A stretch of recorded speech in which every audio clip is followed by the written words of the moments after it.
Welcome. In this tutorial, I'm going to show you or teach you how to switch accounts on Discord using your computer. So if you want to know how I did it, just keep on watching.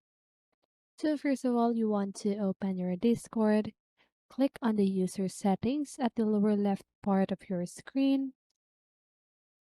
Now you just want to scroll down until you see the logout option. Now click on logout. Then now just go ahead and type the email or phone number of the second account that you have and the password. Then after that, just go ahead and log in that account. And that is how you switch account on Discord.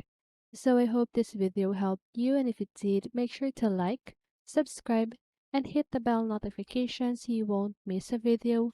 See you in the next one and have a great day.